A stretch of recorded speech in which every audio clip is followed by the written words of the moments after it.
1980년대 프랑스를 다녀온 일본인들 사이에서 이름부터가 겁나 생소한 파리 증후군이라는 희한한 정신병이 유행했습니다. 당시 일본은 버블 등지로 돈이 넘쳐났고 파리를 낭만과 예술의 신전으로 상상했지만 현실의 파리는 상상과는 완전 달랐습니다.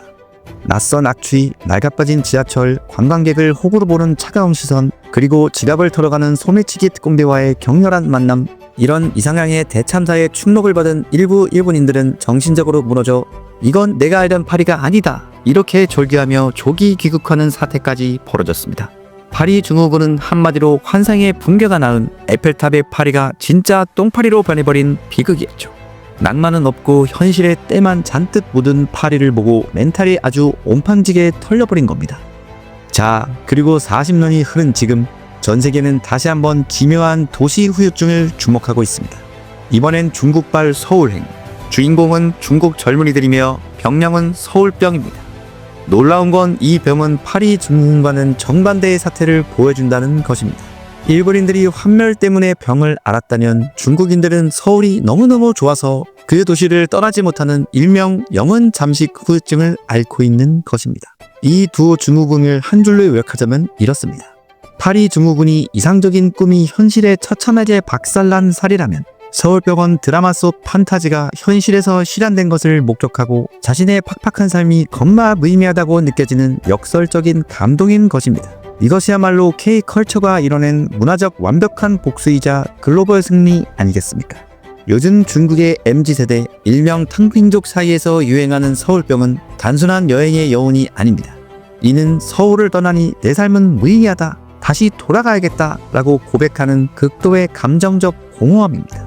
중국 SNS를 뒤덮은 이 문장이 수많은 공감을 얻은 이유는 바로 중국 젊은 세대가 겪는 팍팍한 현실과 연결됩니다.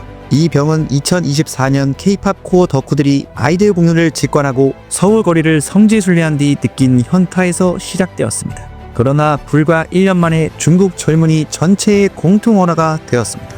중국판 틱톡 더우인에서는 서울병 해시태그 영상이 누적 조회수 1억 뷰를 돌파했고, 서울병이 또 심해졌다는 제목의 영상에는 무려 97만 개의 좋아요가 달렸습니다. 이 정도면 거의 옛날 저기 코쟁이들 나라에서 수천만 명을 휩쓸어버린 흑사병과 비슷한 레벨의 전염병입니다. 심리학자들은 이 현상을 SNS 알고리즘이 만들어낸 디지털 진단이라고 분석합니다. 알고리즘이 누군가의 눈물 한 방울을 수백만 명에게 퍼뜨려 집단적인 K 향수병으로 증폭시킨 것입니다. 비행기에서 눈물을 훔치는 영상, 서울 야경을 보며 나 돌아갈래 하고 외치는 영상이 줄줄이 올라옵니다. 이는 K-드라마 속 판타지가 현실이 된 곳을 떠나면서 겪는 금단 현상인 셈입니다.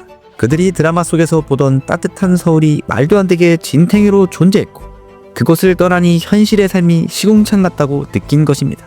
그렇다면 왜 중국 젊은이들은 하필 서울에 이토록 열광하는 걸까요? 그들이 한국에서 본 것은 돈이 아니라 질서와 사람이었습니다. 서울병은 파리 증후군과 결정적으로 다릅니다. 파리에서 일본인들이 받은 건 잡지에 나온 낭만은 개뿔이라는 환멸이었지만, 서울을 다녀온 중국인들은 드라마 속 세상이 진탱이었다, 여기는 안전하고 따뜻한 곳이다 라는 충격과 그리움을 느꼈습니다. 그들이 SNS에 남긴 감동 후기를 보면 한국의 일상이 그들에게는 판타지였습니다. 길을 잃자 역까지 달려와 함께 걸어준 한국인, 이게 K-친절이구나. 우리나라에서는 상상도 못할 친절이다. 식당 이모님이 말없이 다가와 김혜자 할머니의 미소를 띄우며 반찬을 무한 리필해 주셨다. 따뜻함의 문화 충격.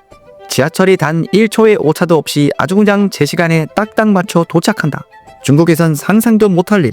밤 12시에 혼자 걸어도 전혀 무섭지 않다. 마치 아이언돔 치트키를 쓴 도시 같다. 이 모든 K 일상이 그들이 사는 네이지안으로 가득 찬 현실과는 정반대였던 것입니다. 네이지안이란 안으로 말려 들어가는 끝없는 무의미한 경쟁을 뜻합니다. 아침부터 밤까지 야근과 입시, 성과 압박에 시달리지만 누구도 행복해지지 않는 겁나 아이러니한 구조. 이 지옥 같은 현실에서 젊은이들은 탕핑이란 극단적인 저항을 합니다. 경쟁을 포기하고 삶의 의미를 찾지 못하는 세대에게 서울은 경쟁하지만 행복한 이상향처럼 보인 것입니다. 그들에게 있어서 서울은 기회와 질서가 공존하는 유일한 탈출구인 것입니다. 이들에게 서울은 무엇이었을까요? 서울은 가깝고 K 콘텐츠를 통해 친숙하며 무엇보다 이상향이 내 손에 닿을 수 있는 곳이라는 느낌을 줍니다. 드라마 속처럼 거리는 깔끔하고 대중교통은 질서정연하며 사람들의 매너가 도시의 품격을 완성합니다. 여기에 메이드 인 코리아는 세련됨과 신뢰의 상징이 되어 화장품, 패션, 전자제품을 사는 행위 자체가 K문화에 참여하는 경험으로 승화됩니다. 이들은 서울에서 잃어버린 인간적인 삶의 질서와 온기를 보았고 이것이 그들에게는 현실의 고통을 잊게 해주는 마취제이자 스타크래프트에서 스팀팩을 3번 맞은 마린이 비로소 보게 된다는 그 희망의 빛이 된 것입니다. 이 현상의 핵심적인 사례는 바로 광장시장의 변신입니다. 외국인들은 처음에 시장이 복잡하고 혹시 바가지를 쓰지 않을까 하는 편견을 가집니다. 하지만 막상 발을 들이면 상인들의 쿨하고 화끈한 친절함과 음식에 담긴 정의 모든 편견이 깨집니다. 각붙인 빈대떡과 김밥 한 줄에서 느껴지는 K 온기에 그들은 적진에 와 있다는 사실도 싸그리 잊어버리고 단숨에 무장 해제됩니다. 돈만 보고 상대를 대하는 중국 서해의 풍토와 정반대인 사람 대 사람의 따뜻함을 경험한 것입니다. 최근 광장시장은 먹는 시장을 넘어 즐기는 시장으로 진화했습니다. 전통시장 한복판에 스타벅스가 들어서고 인형 뽑기 가게 모모 스테이션 앞에는 국적 부문하고 사람들이 줄을 섭니다.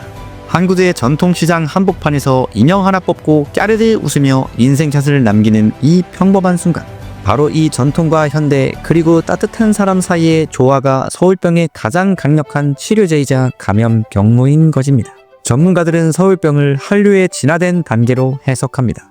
K-팝과 드라마 같은 컨텐츠를 소비하던 시대를 넘어 이제는 서울이라는 도시 경험과 감정 자체를 소비하는 시대가 온 것입니다.